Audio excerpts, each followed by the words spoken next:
तो ये बोल रहे थे, उससे पहले ये कहा था कि उनकी वो चुनाव नहीं लड़ सकते। उन्होंने ये भी शायद कही थी बात। चुनाव नहीं लड़ सकते 29 तक। उन्होंने खुद का अपने पिताजी का उदाहरण देते हुए भी कहा था। तो पहले तो मन की बात उन्होंने दर्शा दी कि वो चुनाव नहीं लड़ सकते।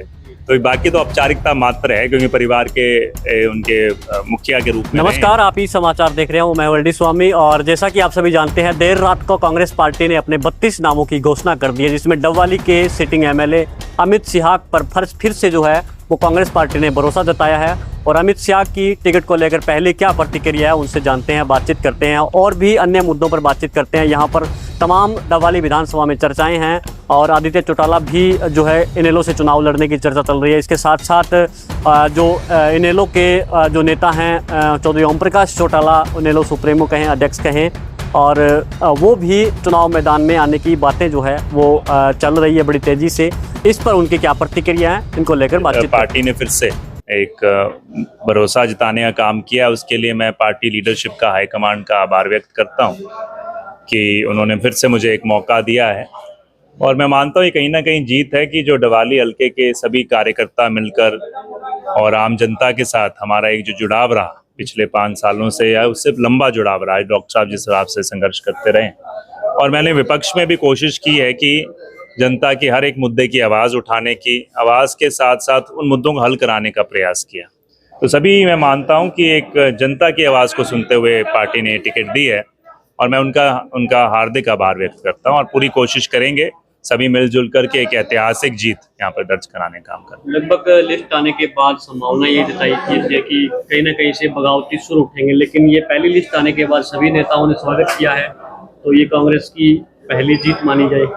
मैं मानता हूँ पार्टी अपने जो नेतृत्व है वो पूरी गंभीरता पूर्वक सारे पहलुओं को मद्देनजर रखते हुए जो सही उम्मीदवार हैं पूरा प्रयास कर रही है कि हर विधानसभा सीट के ऊपर एक सही उम्मीदवार को उतारने का काम करे।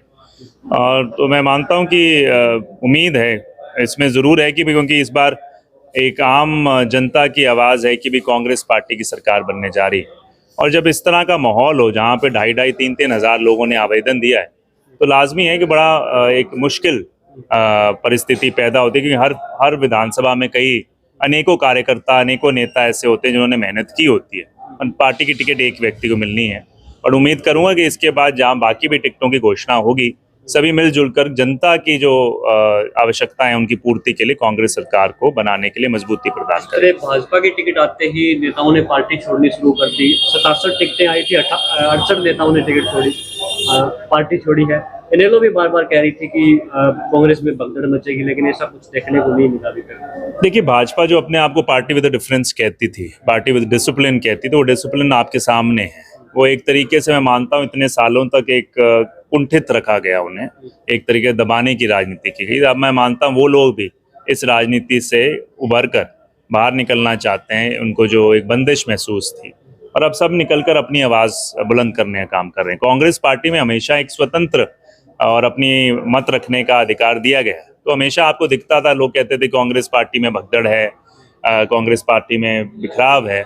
मतलब ये फ़र्क ये था कि हम यहाँ पर एक व्यक्ति को अपने राय रखने की पार्टी के प्लेटफॉर्म के आधार पर हमेशा दी गई। और बाकी मैं दूसरी पार्टियों में टिक्का टिप्पणी ना करके, क्योंकि एक माहौल है आज जो भगदड़ मची है, उसका कारण केवल टिकटों का नहीं है। उसका कारण ये है कि सबने भांप लिया जब ये लोग जनता में गए, जो नेता, और जिस तरह का इनको जनता से नकारा जा रहा है, भाजपा की जो भी भाजपा के टिकटार्थी हैं, वो कहीं ना कहीं एक मैं मानता हूँ रास्ता ढूंढ रहे हैं कहीं ना कहीं उस पार्टी को छोड़ के, और बहुत से लोग अब कांग्रेस की तरफ देख रहे हैं। तो ये अपने आप में दर्शाता है कि अगली सरकार कांग्रेस पार्टी, जनता का विश्वास कांग्रेस के साथ है। और इसका सबसे बड़ा उदाहरण जो मुख्यमंत्री हैं, वो खुद पहले जो उनकी जिस सीट से अभी लड़े थे, कुछ ही महीने पहले जहाँ पर जिस सीट पर गए हैं, और उससे पहले दूसरी सीट से 2014 में लड़े थे, दोनों को त्याग करके आज तीसरी सीट चुनने का काम किया है। तो अपने आप दर्शाता है कि उनके अंदर अगर जो मुख्यमंत्री के चेहरे हैं वो ही आश्वस्त नहीं है कि मैं चुनाव जीत सकता हूं, तो पार्टी कहां पे स्टैंड करती है, आप खुद यहाँ की भी सियासत में बड़ा बदलाव देखने को मिल रहा है। आदित्य ने पार्टी छोड़ दी, वो इनेलो से लड़ने की बातें चल रही है, साथ में ओम प्रकाश चौटाला के चुनाव लड़ने की बातें चल रही है। देखिए, चुनाव का समय है, हर तरह की सरगर्मियां इस तरह की रहेंगी। मीडिया में अलग अलग चर्चाएं हैं, कई आधारहीन मैं मानता हूं चर्चाएं हैं, कईयों के अपने आप। मेरी कोई प्रतिक्रिया नहीं है, क्योंकि मैं पिछला चुनाव भी और ये चुनाव भी सीधा कहूँगा कि मेरा हमेशा रुख ये रहा है कि मैं अपने आप को बेहतर करता रहूँ। मैं अपने अंदर झांकने का ज़्यादा प्रयास करता, ना कि बाहर। और मैं मानता हूँ कि चुनाव जनता के साथ है, कि जनता का मत है। और मैं मानता हूँ जनता के साथ जो जुड़ाव रहा है, मैं आश्वस्त हूँ। बाकी तो ज़रूर है, चुनाव इसी को कहते हैं, प्रजातंत्र इसी को कहते हैं कि हर पार्टी कोई ना कोई उम्मीदवार उतारेगी, और किसी की कुछ ना कुछ पृष्ठभूमि होगी।